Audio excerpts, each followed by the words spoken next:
അങ്ങനെ കേരള എന്നുള്ള പേര് ഔദ്യോഗികമായിട്ട് കേരളം എന്നായി കഴിഞ്ഞു. അതിനുള്ള നിയമം ലോക്സഭയിലും രാജ്യസഭയിലും ഒക്കെ പാസ്സാക്കി കഴിഞ്ഞു. എന്നാൽ കേരളീയരുടെ പൊതുവേഷമായ മുണ്ട് അതേ രാജ്യസഭയിൽ തന്നെ അവഹേളിക്കപ്പെടുകയുമുണ്ടായി. നടൻ ജയറാമിൻ്റെ ഒരു പരസ്യമുള്ളൂ രാംരാജ് മുണ്ടിനെ പറ്റിയിട്ട്. അതിൽ പറയുന്ന പോലെ അഭിമാനമുണ്ട് എന്ന് നമ്മളും ഒക്കെ അഭിമാനത്തോടെ പറയുന്ന മുണ്ടിനാണ് ഈ യോഗം ഉണ്ടായത്. മുണ്ടാണോ ലുങ്കിയാണോ എന്നൊന്നും അറിയാത്ത ഒരാൾ, ലുങ്കിവാല എന്ന് ഒരാൾ, ഒരു MP, രാജ്യസഭ MP ടാസ് സംസാരിച്ചു കൊണ്ടിരിക്കുമ്പോൾ അതിനെ എതിർത്തുകൊണ്ട് ഒരു ഉത്തരം മുട്ടുമ്പോൾ കൊഞ്ഞനം കാണിക്കുക എന്ന രീതിയിൽ ലുങ്കിവാല എന്ന് പറയാണ്. ലുങ്കിയുടെ അവരുദ്ദേശിക്കുന്ന മുണ്ടാണ്. നമ്മുടെ മഹാത്മാഗാന്ധി ഉപയോഗിച്ചിരുന്നത് 2 മുണ്ടിൻ്റെ കഷ്ണമാണ്.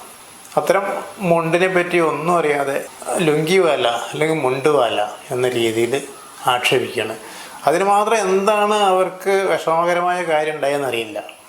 സുഷ്മിത ദേവ് എന്ന രാജ്യസഭ MP ഈ പരാമർശത്തിന് മറുപടിയായിട്ട് ഞാൻ ഒരു കേരളീയനാണ്, മുണ്ടെടുക്കുന്നവനാണ് എന്ന രീതിയിൽ ഞാൻ അഭിമാനിക്കുന്നു എന്ന രീതിയിൽ പറയുകയുണ്ടായത്. ഇക്കാര്യത്തിൽ ഇടപെട്ടുകൊണ്ട് സഭാധ്യക്ഷനായ CP രാധാകൃഷ്ണൻ പറഞ്ഞത് ഒരു വ്യക്തിയുടെ അല്ലെങ്കിൽ ഒരു അംഗത്തിൻ്റെ സാംസ്കാരിക തനിമയെ അവഹേളിക്കുന്ന രീതിയിലുള്ള സംഭാഷണം മറ്റുള്ളവർ ഒഴിവാക്കേണ്ടതാണ് എന്നാണ്. ഇത് ഒക്കെ പറഞ്ഞിട്ടും അവരുടെ പാർട്ടിയിലെ 2 മുതിർന്ന ആൾക്കാർ അവരെ സപ്പോർട്ട് ചെയ്തു. കുറച്ച് വനിതാ MP വേറെയും. ബ്രിട്ടാസ് ഇവരുടെ ഈ അമിത ആവേശത്തിനെ സൂചിപ്പിച്ചുകൊണ്ട് അതിനൊരു കുത്തു കൊടുത്തുകൊണ്ട് പറഞ്ഞൊരു വാചകം അവർക്ക് കുറച്ചും കൂടി ഫീലായി. അത് ഞാൻ പിന്നെ പറയാം. അതിനെതിരെ അവർ ബ്രിട്ടാസ് ഹിന്ദു വികാരം ഗുണപ്പെടുത്തുന്നേ എന്നുള്ള മറുപടിയായി. എന്തായാലും ഇവരുടെ അതേ പാർട്ടിയിൽപ്പെട്ട മറ്റു ചില MP അവരുടെ ഭാഗത്തു തന്നെയാണ് തെറ്റ് എന്ന് പറയുകയുണ്ടായി. എന്തായാലും കേരളം അഭിമാനിക്കാവുന്ന ഒരു ദിവസമായിരുന്നു. അതിൻ്റെ കൂടെ അവഹേളിക്കപ്പെട്ട ഒരു ദിവസം കൂടിയാണ്. അത് ആ അവഹേളിച്ച വ്യക്തിയുടെ വിവരക്കേട് എന്നല്ലാതെ ഒന്നുമില്ല.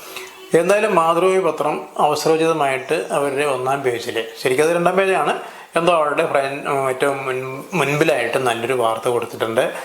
അത് ഒരു പ്രത്യേക ബോക്സിലാണ്. ആ ബോക്സിൽ ഈ വാർത്തയ്ക്ക് ഒരു ബോർഡറുണ്ട്. അതൊരു മുണ്ടിൻ്റെ ബോർഡറാണ്. മുണ്ടിൻ്റെ കരയും ഒക്കെയുള്ള ഒരു ബോർഡറാണ്. ചുട്ടിയും കരയും എന്നൊക്കെ പറയില്ല, അതൊക്കെ ഉള്ളൊരു നല്ലൊരു ഇതാണ് ചെയ്തിരിക്കുന്നത്. അതിൽ പറയുന്നത് ഇതാ അഭിമാനമുണ്ട് എന്നാണ് അതിൻ്റെ തലക്കെട്ട്.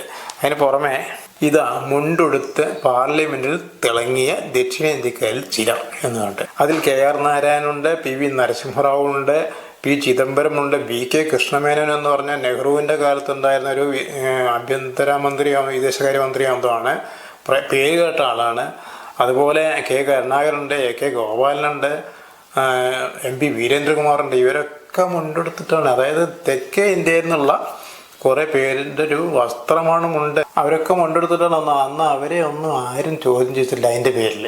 ആലോചിച്ച് എത്രത്തോളം അറിവില്ലാത്തവരാണ് ഇവിടെ വന്ന് കൂടിയിരുന്നത്.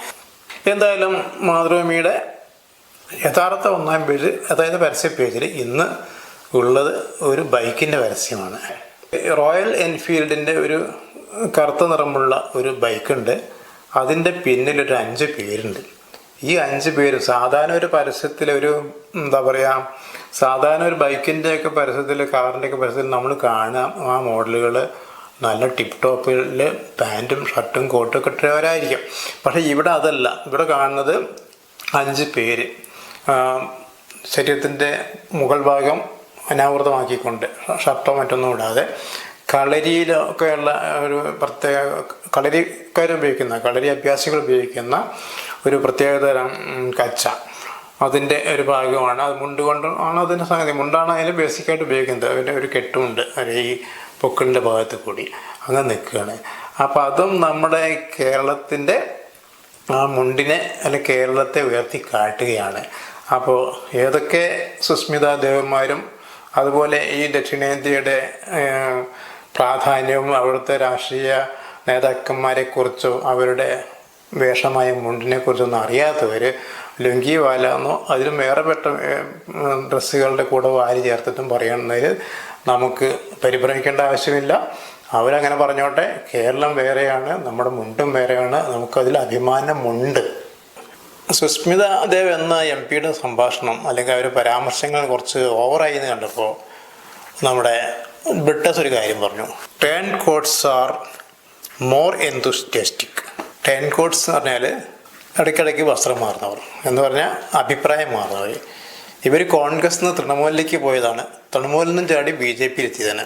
അപ്പോൾ അവർക്കൊരു ആവശ്യമാണ് ഇത്തിരി സ്മാർട്ടായത്, കൂടുതൽ സ്മാർട്ടാന്ന് കാണിക്കാൻ മറ്റ് BJP-ക്കാരെക്കാളും. പുത്തനച്ചി പുരപ്പുറം തോക്കും എന്ന് ആ പറഞ്ഞ ചൊല്ലിൻ്റെ, അതായത് ഈ പാർട്ടിയിൽ ഇപ്പോൾ വന്നൊരാൾക്ക് ഒന്നുകൂടി ഉഷാർ കാണിക്കണമല്ലോ. അങ്ങനെയുള്ള നമ്മൾ കണ്ടിട്ടില്ലേ, ഒരു പാർട്ടിയിൽ ആദ്യമായിട്ട് വരുന്ന ആൾ എല്ലാവരും ശ്രദ്ധ ആകർഷിക്കാൻ വേണ്ടി ചെയ്യുന്ന ചില പരിപാടികളുണ്ട്. അതിൻ്റെ ഒരു വകഭേദമാണ് ഇവരുടെ എന്നാണ് ഇവൾ ഉദ്ദേശിച്ചത്. അപ്പോൾ പിന്നെ നിൽക്കില്ല, അപ്പോൾ വീണ്ടും ലുങ്കിവാല ഇവർ മാത്രമല്ല, ഇവരുടെ കൂടെയുള്ള കുറച്ച് എംപിമാരും ചില എംപിമാരും മാത്രം അവരെടുത്താണ് തെറ്റെന്ന് സൂചിപ്പിച്ചു. ലോകസഭാ അധ്യക്ഷനും അത് തന്നെ സൂചിപ്പിച്ചു.